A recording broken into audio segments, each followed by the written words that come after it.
welcome back to TubeTalk. Welcome back to you, Douglas, on our Easter special.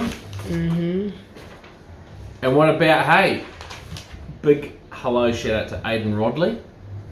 Mentioned you on TV last week. Yeah. You were, Aiden.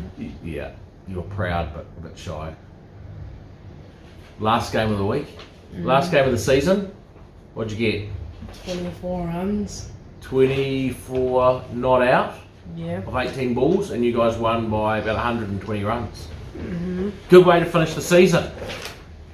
Right, that is the cricket and sports report for the year. Well, not for the year, we'll be back in October. Okay. Right, what's happening racing wise, Doug?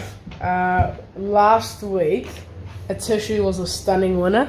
Man, you don't run sectionals like she did. She stumbled at the start, nearly lost her rider, was last, she had about 12 minutes to make up the 600, got up and won. Her last 600, 31.94. She's an exceptional filly. She's won 2 in a row. Stakes race for her next. The world is her oyster. At Rickerton on Saturday, the Trump was super on debut. She was. Art de Triomphe. Art de Triomphe. Vademos filly. So just a little bit of experience. Got squeezed at the start. Ended up last of the bunch at the 400. Stormed home for third. Beaten less than a length. Ran her last 632.5. She's a classy filly. She's got it all in front of her. She'll run in 2 weeks' time, and then she'll go to the Champagne Stakes listed race at Rickerton. Very, very exciting filly. Moving on to this week, we have the English Easter Yearling Sale, don't we? We do. It's coming up at next week, 6th and 7th. It's pretty much considered sort of the premier yearling sale of the year. It's very limited. They have about 450 odd horses going through, and we're going there to buy a really well-bred filly that we're going to look to give to Stephen Marsh to train, and she'll have good residual value, but we want to win black type with her to multiply her value, so she'll become very valuable when a lot of races get black type, and will enter in the $6 million English Series too. So if you're interested in being involved in this filly and have updates from the sale, email me, Albert at Go Racing, and I'll put you on our updates. Very exciting. Very, very exciting. Quite a few horses on Saturday at Ellerslie. Starting at race 2, we have Barrow Boy. Barrow Boy, 2-year-old, 1300 metres. Awkward barrier draw of 8. He'll probably get back a bit in the field. He's got blinkers on, but he's such a laid back dude. He's just takes everything in his stride. I think the 1300 will really suit him. I think he'll be roaring home. I think he's 12 and 290. I think he's over the odds. I think he's a very good each way bet. Race 7, we have Starry Beale and Hasbro. We do. 2 in the Open 1500. Let's talk about Starry Beale first. Very, very good staying horse. We've just had a few little niggles with him, which is why he's been delayed. So 1500 metres, fresh up, is too short for him, but he's got a very good barrier draw. He can run with cheap, but I'm not expecting him to run the first 3. He's a good track horse, so Ellerslie is a dead 6 on Thursday. It's probably pushed out to a slow 7, but there's reasonable weather forecast. Hopefully it comes in a couple of points to about a dead 5. Nice starting point for him, but I don't expect him to run the first 3, but I do expect him to run well. And race 8 is... hang on, Hasbro. Yeah. So Hasbro is in horse in great form. He's run first to his last 2 starts. His last run, he deserved to win with the effort he put in, but he was just nailed. So he tends to go forward. It just tends to be his pattern. He tends to jump well. Sam Spratt is in the saddle.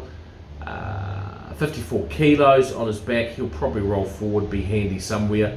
It's a big step up in grade, going from 74 to open class, but expect him to be very competitive. I think he's coming into the best form of his life, and I think post this, getting up a bit more ground will suit him.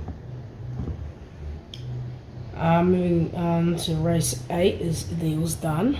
Yes, Deal's Done. He's racing well. He's just kind of losing focus a bit in his runs. He's there and he's switching off and switching on.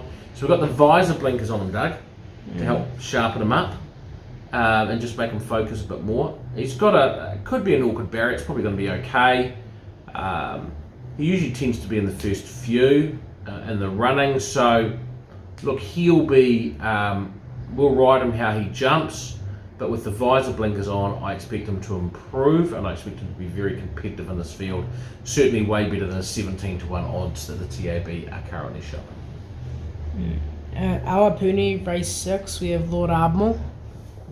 Very good colt. He was 4th in the Avondale Guineas 2 starts back, beaten less than a length by Rocket Spade, the Derby winner. Nothing went right in the Derby. Nothing went right. He missed the start. Button was pushed early. He was 3-4 wide out of the straight, got pushed wider. He had to roll forward, got to the front after 1,200 metres of working hard. He's never led before, went too hard. His run had a lot of merit. If he'd been able to be ridden with a little bit of a sit and quieter, he would have been far, far closer in the Derby. So he's got Barrier 4, Jonathan Parks back on him, who rode him in the Group 1 2000 Guineas to run 4th.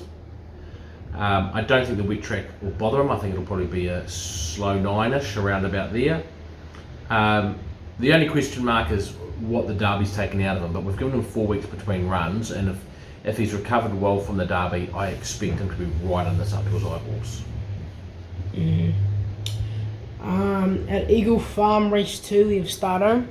Yeah, an improving horse. He's 4th up this campaign. First run over ground last time. He was a hard finishing 3rd after missing the start and losing 4 lengths.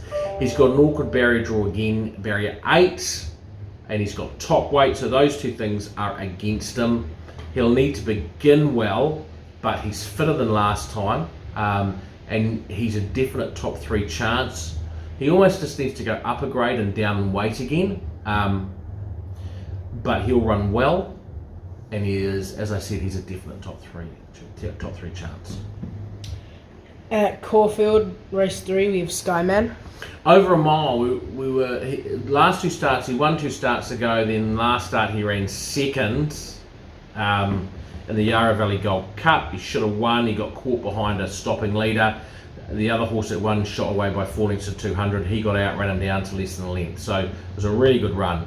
We were going to go for the Easter Cup, which is a Group 3 2,000 metre race, but he's been so badly weighted in that at the handicaps that we decided to not run there, and instead we're running in this race. So we're dropping back to a mile, which isn't ideal. He's got 58 kilos, he's got an awkward barrier of 8.